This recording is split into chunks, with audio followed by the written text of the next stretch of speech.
guys, and welcome back to Reading Club. Today I'm going to read you the 104 Story Treehouse, Chapter 5 and Chapter 6. Chapter 5, If Only. Well, if we're going to have this book ready to read to the bears, we'd better get started, says Terry. I know, I say, but my tooth is still killing me. I hope the money-making machine made enough money for us to buy the joke writer 2,000 yen. I pick up a handful of sticky money and start counting. 1, 5, 2. Andy, says Terry. Shh, I say, I'm trying to concentrate. 7, 5, 9. Andy? Not now, Terry. 10, 11. Andy, shouts Terry. Stop interrupting me, I say. You've made me lose my place. I'm going to have to start all over again. Sorry, says Terry, but that's what I wanted to talk to you about. The readers and I were wondering if you could count a bit faster and in the right order. I'm counting as fast and as well as I can, I say. But it's taking forever, says Terry. I think you might need a little help. I'm going to the stupid hat level. I'll be right back. A few minutes later, Terry returns with a stupid-looking hat, which he puts on my head. Oh, sorry. I don't want to wear the stupid hat, I say. I know it looks stupid, says Terry, but it'll make you smart. It's a stupid-looking super-fast counting hat. Well, in that case, I say, let the super-fast counting begin. The day I put on the stupid-looking super-fast counting hat and counted faster than any person has ever counted in the entire history of counting, ever. 1, 2, 3, 4, 5, 6, 7, 8, 9, 10, 11, 12, 13, 14, 15, 16, 17, 18, 19, 20, 21, 22, 23, 24, 25, 26, 27, 28.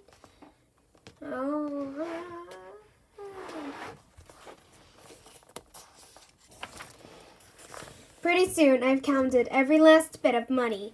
We have $1,999,996, I say. Darn, I say, we're $4 short. Only $2 short, actually, as I remember. We've also got my $1 coin and your $1 coin. In that case, Terry, all we have to do is use the money-making machine to make $2 more. We can, I say. The honey money switch is all gobbled up with honey, and won't flick back to money. Oh no, says Terry. How are we going to pay for the joke writer 2,000 yen now? I don't know, I say. I can't think of anything. My tooth hurts so much. What about the burp bank, says Terry. We must have at least 20 spare burps in there. We could use them. We can't pay in burps, I say. Why not, says Terry? Because then everybody would be doing it, I say, and it would be disgusting. That's too bad, says Terry. I think paying for things with burps would be cool. How cool the world would be if you could pay for things with burps instead of money. You owe the bank 3 million. Okay.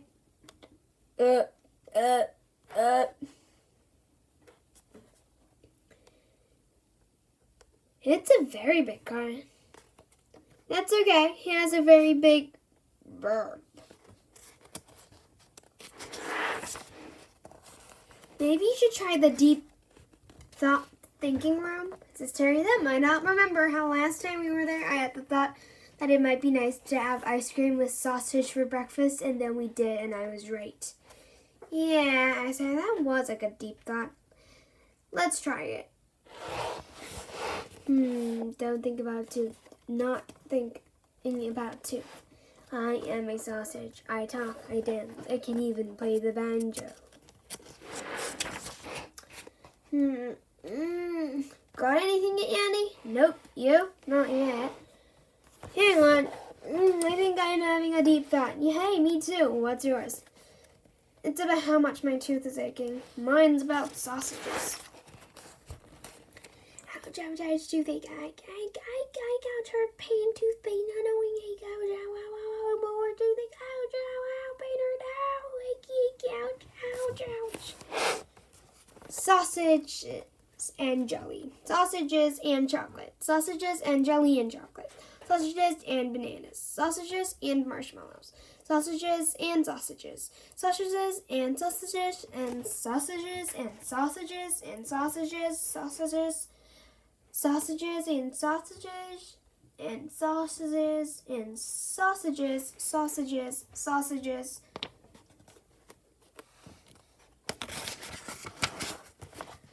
I've got it, sister. Sausages and sausages and sausages. What did you come up with? Nothing. I say all I can think about is how much my tooth aches. Oh, and how it's all your fault. If only you'd listened to me when I said don't bump the honey money switch on the money-making machine. But you went and bumped it anyway, and now we don't have enough money to buy Joe Grader 2000. Look at the bright side, sister. We got lots of honey. But we didn't need honey, I say. We need a Joe Grader 2000.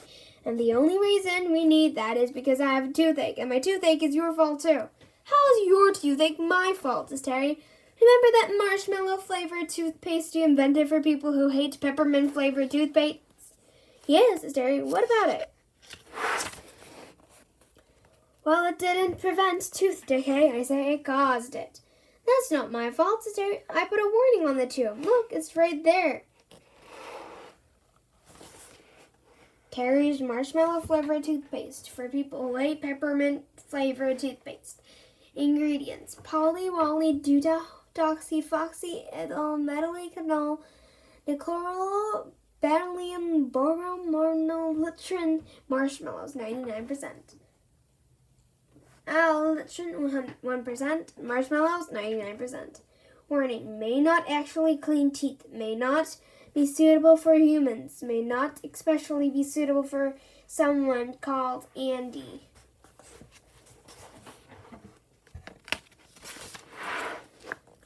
But why would you invent such a dumb toothpaste in the first place? I say, if only you listened to me when I said not to invent a really dumb toothpaste. In fact, pretty much all of our problems would be avoided if only you would listen to what I say. If only I'd listened to Andy, I would never have... hey! That gives me an idea for a song, Sister Terry. If only I'd listened to Andy, I would never have done anything wrong. If only I'd listened to Andy, I wouldn't be singing the song. But I didn't listen to Andy, and now he's in growing pain. And now he's groaning in pain. Oh, why am I always so stupid? Again and again and again. Like the time I married a mermaid who was actually a monster from the sea, and who practically ended up eating both my good friend Andy and me. And the time I used the sharks in the shark tank to wash my underpants, and the time I left open the ant farm gate and let out all the ants. If only I'd listened to Andy, I wouldn't have invented a machine to write and draw our books for us that turned out to be really mean. And if only I hadn't trained ninja snails. Oh, hang on, they worked out okay. Even though it took them 100 years, they ended up saving the day. But I didn't listen to Andy when he warned me about spying cows. And then their stupid, dumb movie was much more successful than ours.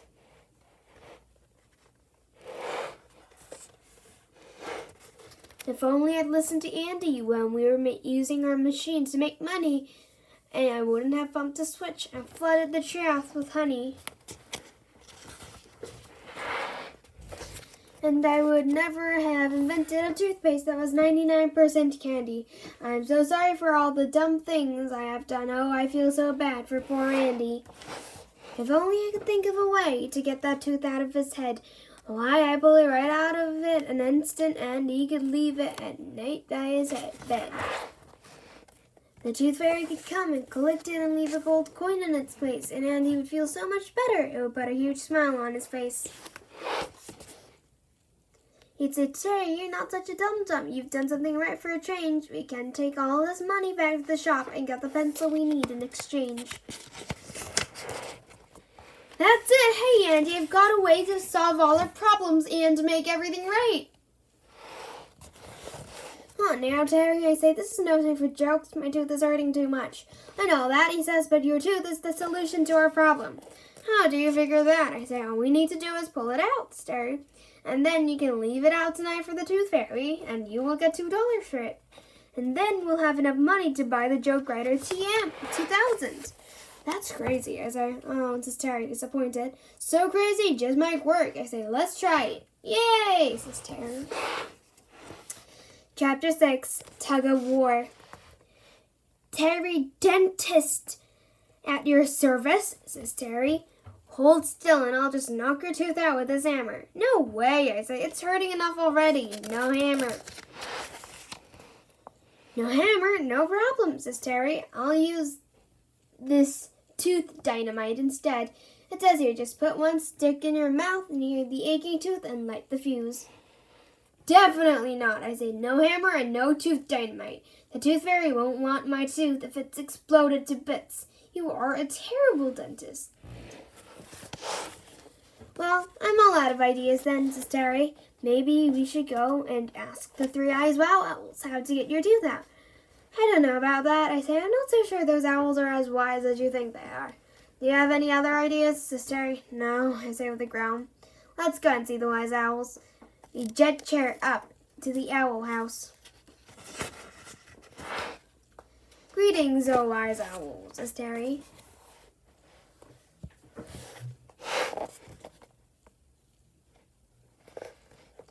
Just as I suspected, I said, this is a waste of time. Let's go. No, give them a chance, Andy, says Terry. We haven't even asked our question yet. Terry turns to address the owls. Oh, wise owls, we do beseech thee to tell us the answer to our question. What is the best way to remove Andy's aching tooth? String! Doorknob! Slam! Says the wise owls. See, I say, I knew this wasn't a good idea. They're just tooting random words. No, they're not, Terry. They're making perfect sense. They're telling us that all we have to do is tie a bit of string into your tooth, tie the other end to a doorknob, and then slam the door. The force of the door slamming will pull out your tooth, and all our problems will be solved. Well, I say it does sound less painful than hammers or dynamites.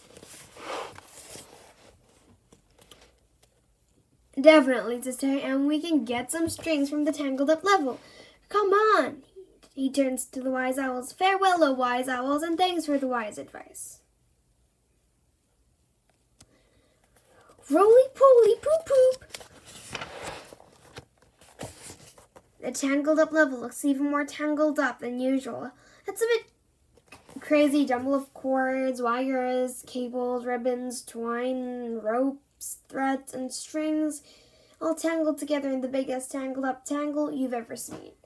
There's a caution tape around it, but you can't really read it because the caution tape is all tangled up as well.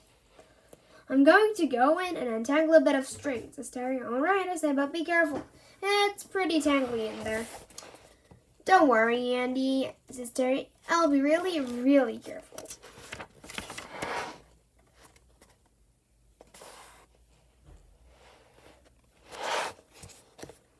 Help, Andy, says Terry. I'm all tangled up. If only you listened to me, I said. I told you to be careful. I did listen to you, and I was careful, says Terry. But I got all tangled up anyway.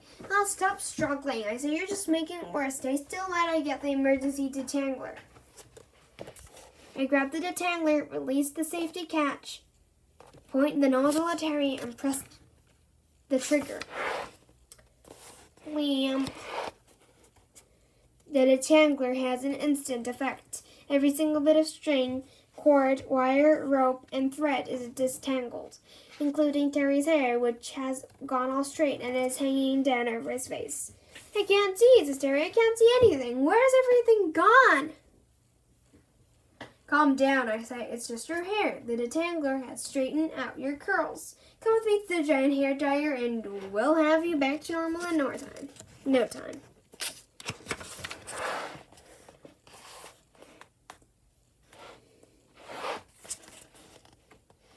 Thanks, Andy, says Terry. That feels much better. No problem, I say. Did you get the string? String, says Terry. What string? The string you went to the tangled up level to get, I yell. Oops, says Terry. After all the dangling and detangling, I kind of forgot, but it doesn't matter. I think there's some string in the kitchen drawers. But if you knew there was a string in the kitchen drawer, why didn't we just get it from there in the first place? Because I forgot, Sister Terry. I was having a bad hair day now. Your bad hair happened after you forgot about the string. I say, oh yeah, Sister Terry, I forgot about that too. I groan. Poor Andy, Sister Terry, you sure are in a lot of pain. Let's just go to the kitchen. In the kitchen, Terry opens the third drawer down and pulls out a big ball of string. Open wide, Andy, he says. I open my mouth and Terry ties one end of the string to my sore tooth. One end of the string to my sore tooth. And the other end to the handle of her bathroom door. Okay, so Terry, here we go. Ready, set, slam. He slams the door. Slam. Ah! Uh-oh. Smash. Is it out? To say no. I say no. I not only got a toothache, but I got a headache as well. This is the worst day ever. Don't despair, Sister Terry. I think I know another way to do it, but we're going to need some help. It better not involve another door. I say no, Sister Terry. Your tooth is too tough for that. It's going to take a full-scale tug-of-war to get it out of your head. Come with me to the forest. 5 minutes later, we're in the forest. Terry has tied me to a tree and assembled a huge tug-of-war team, including Bill the Postman, Edward Scooperhands, the Trunkinator, and all of Jill's animals.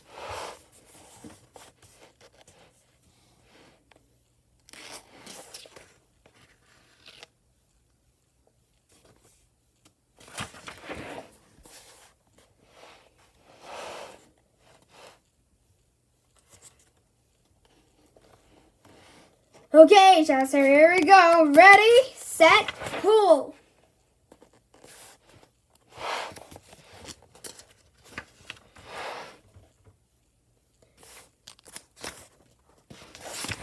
Ah! I scream as my tooth is torn out of my mouth. The tug-of-war team, surprised by their sudden victory, lose their grip on the string and all fall backwards in a big heap. My tooth flies upward, trailing the string beneath it, and is snatched by a passing bird. Hey, I say, that stupid bird just snatched my tooth. That's not a stupid bird, says Jill, peering up at it through her bird-watching binoculars.